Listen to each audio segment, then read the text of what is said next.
Lots of people want to learn to golf, but it's such a tough game to pick up, and most people are too intimidated to try it out. San Luis Obispo is a great place to learn to golf. The city offers multiple, well maintained, and inexpensive courses. We're going to teach you where to go, what to wear, what you need, and the most important aspect of golf, the short game. Our goal is to get you jump started in the world of golf. This includes a few different aspects: what kind of equipment and clothing you'll need, where to go to golf in San Luis Obispo, and the basics of the short game.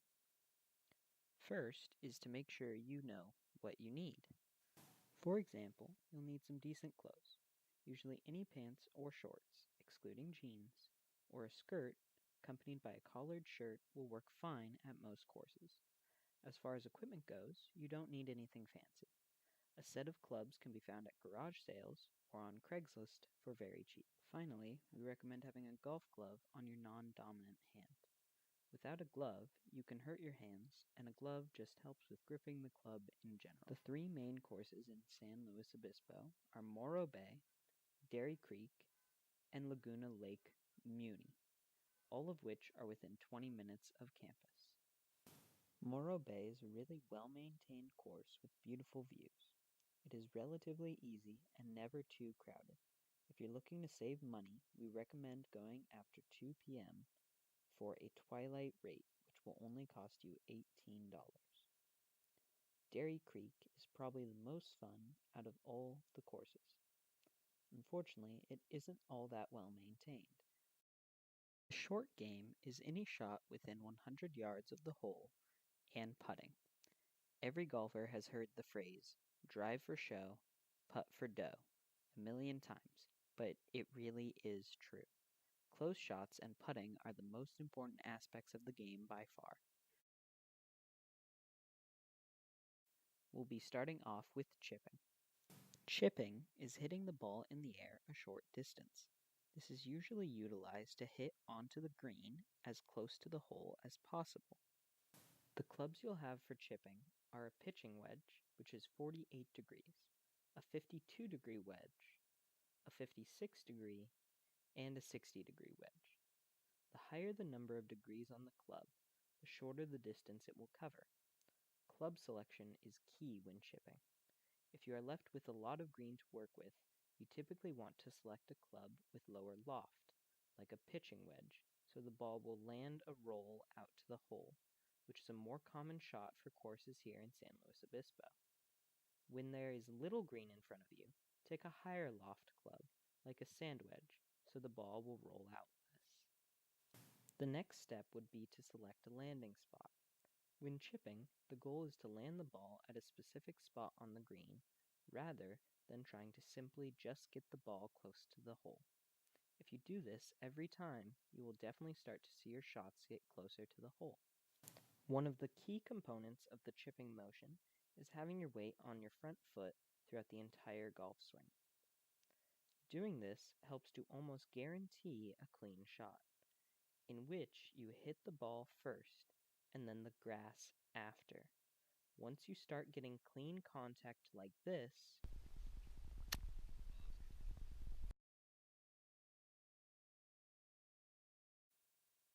lastly, make sure you have the correct tempo during your swing, and make sure not to decelerate. This means you should have a nice and easy backswing, and your club head picks up speed at a constant rate as you start to swing downwards towards the ball. Sand traps are obstacles placed on golf courses that should be avoided. Unfortunately, golf balls are hard to control, which means you'll end up trying to hit it out of the sand, most likely a lot. Anyone who has ever played golf knows how frustrating a bunker can be to get out of. You don't want to end up like this guy. When you find yourself in a sand trap, you definitely want to select a club with high loft and a lot of bounce like a sand wedge or loft wedge. Once you have your club in hand, it's time to get into the proper stance. Make sure to take a wide stance, with the ball being slightly in front of the middle of your feet. You also want to make sure that your stance is open, which means your front foot is back and facing forward, Then dig your feet into the sand. You also want to bend your knees a lot, simulating like you are sitting in an invisible chair. Another key component of the bunker shot is making sure the club face is open. When hitting out of the sand, make sure you hit the sand 2 inches behind the ball rather than hitting the ball first. All that is left is to make sure you swing through your golf shot, and you don't slow down your swing until the club head is in front of your body and over your head.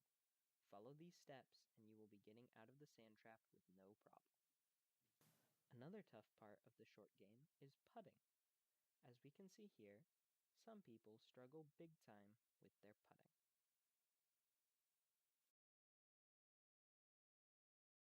When putting, always make sure to remove your glove. And always have someone remove the flag. Make sure to lay down the flag lightly on the green. A proper stance is also crucial when putting. Your feet should be square to the hole, and your eyes should be directly over the ball. Also make sure that your club handle is tilted forward. This is important because it helps get the ball rolling without bouncing a lot on the green. The putting swing is very simple. As shown here, you want to make sure you take the club head straight backwards and straight forwards. Lay down a flag stick like we did here to make sure you are doing this properly. In. Now you will for sure be rolling putts into the hole. A great drill to improve your short game is to take 3 balls and find a green where you can chip and putt. Have a couple wedges and your putter on hand for this drill. Take the balls and throw them in random places off the green. The goal of this drill is to get all 3 balls into the hole in the fewest amount of shots, starting with chip shots onto the green, and then putting the balls into the hole. Try and get each ball into the hole in 2 shots, with a total score of 6 being the mark we are looking for. Putting can obviously be a challenge, so a good drill to hone your skills is the 360 3-foot drill. In this drill, get 6 tees or coins and place them in a circle around the hole with each being 3 feet away from the hole. Get 6 balls and place them beside the tees or coins. The goal is to see how many 3-footers you can sink in a row. This clip only shows 6 putts, but if you make all 6, take the balls out of the hole and keep doing the drill until you miss one.